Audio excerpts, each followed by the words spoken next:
Hey there, how are you behind the times in supersizing and growing your business? Sharon Horne-Ellstrom here, and our idiom, our expression today is behind the times. This is one of those idioms and expressions that's been around.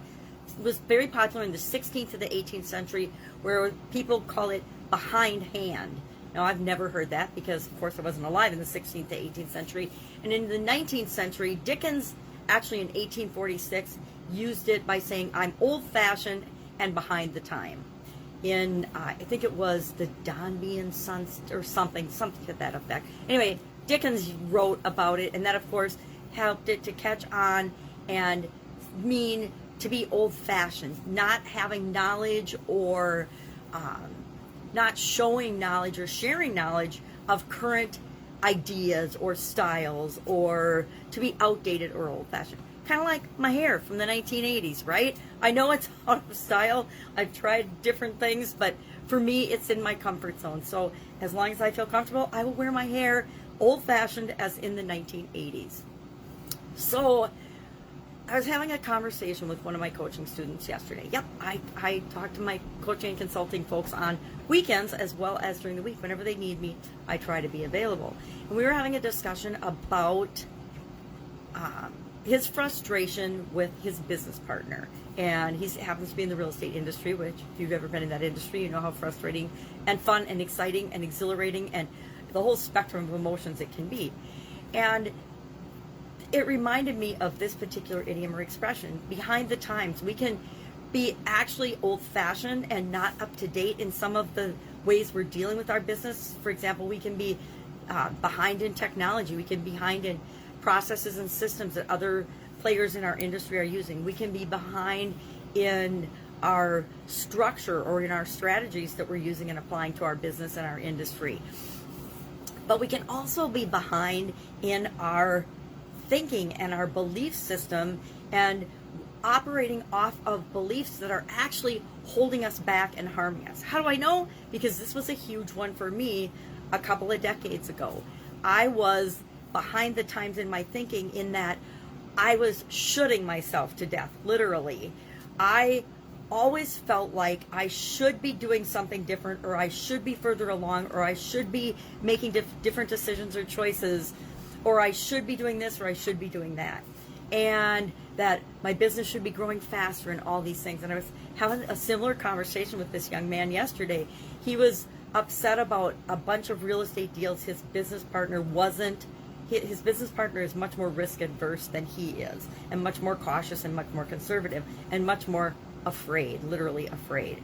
And he was upset about the deals that he hadn't done. And I could so relate, because I could hear the frustration in his voice, and even said, I'm super duper frustrated. And I'm like, I can hear that you're frustrated, because he thinks that all of those deals should have been done. Well, if they should have been done, I tried to help him to understand that they would have been done. But for some reason, these are part of his journey, part of his learning experience in terms of growing and building and supersizing his business, his empire, what it is that he's here to do on the planet.